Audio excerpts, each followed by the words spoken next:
political capital on the line to get a new arms control treaty with Russia passed before the end of the year. Seems like a rational way to spend some of your time. Now, of course, it may not happen. And the key point man on the issue is Republican Senator Jon Kyl from our Follow the Money segment earlier in the show. He pulled his support for renewing the nuclear reduction treaty. Why is something like this even on the table? Well, apparently because everything comes down to money, especially when you consider that we'll likely be in Afghanistan for a heck of a long time. Cenk Uygur here with yet another fine rant. You know, this is they don't want the nukes. Anyway, go ahead. All right. Thank you, Dylan.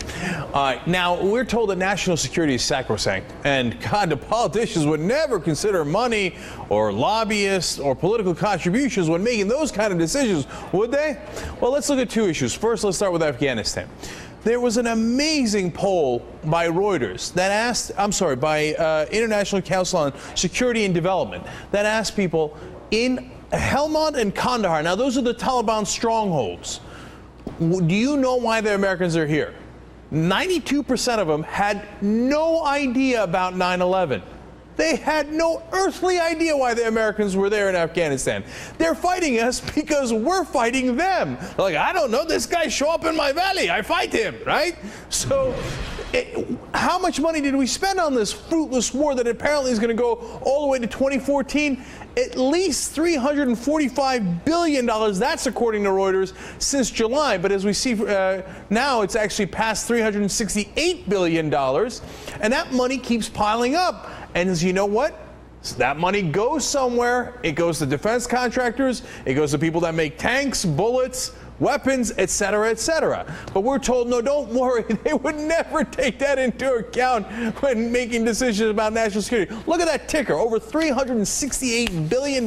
That's somebody getting paid every single day. We're there till 2014 for no earthly reason, and the guys we're fighting don't even know why they're fighting us. Why? Because somebody's making money. I'm not supposed to tell you that, but that's the reality.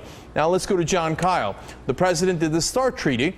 It's a perfectly lovely treaty. How do I know that? Because every Secretary of State that is living, both Democratic and Republican, say it's a terrific treaty. For the love of God, sign the treaty. But we can't. Why? The Republicans are blocking it. Their point man, Jon Kyl, he is saying, well, you know what? I needed $10 billion in modernization, right, for our nuclear stockpile. And then Obama says, okay, I can do that. He says, all right, well, I need $4 billion more.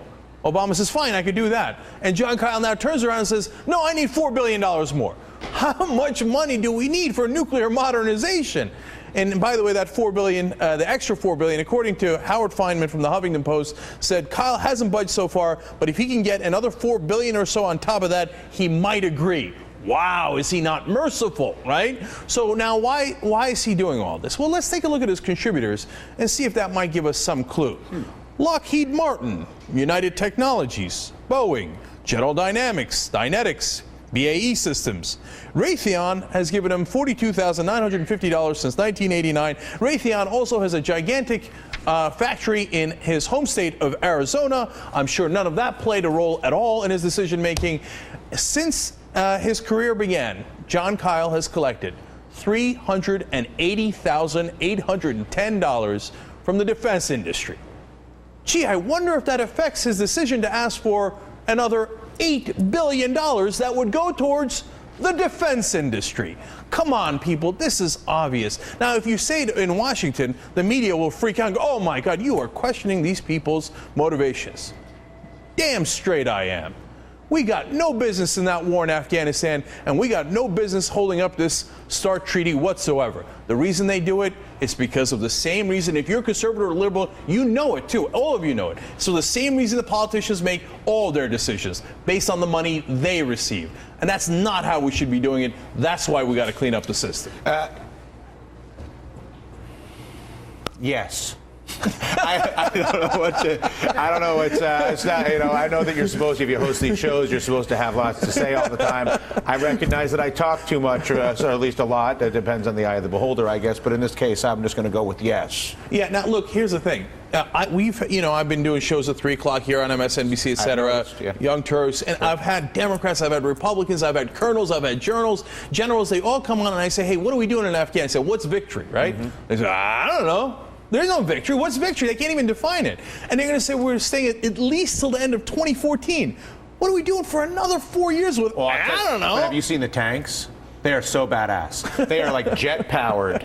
I mean, that M1 Abrams is a bad mother. You fire that thing up, you got your jet power, you can blow crap up. And then, pretty cool. First of all, that of course costs money. Second of all, the weapons inside it cost money. Fun. And if it happens to get destroyed, replacing it also costs money. Somebody's getting paid. And so, as I saw from The Big Lebowski, I hear it's all about the money. Is that what you hear? Yes. All right, maybe I'll watch that tonight. The Young Turk, Cenk Uygur.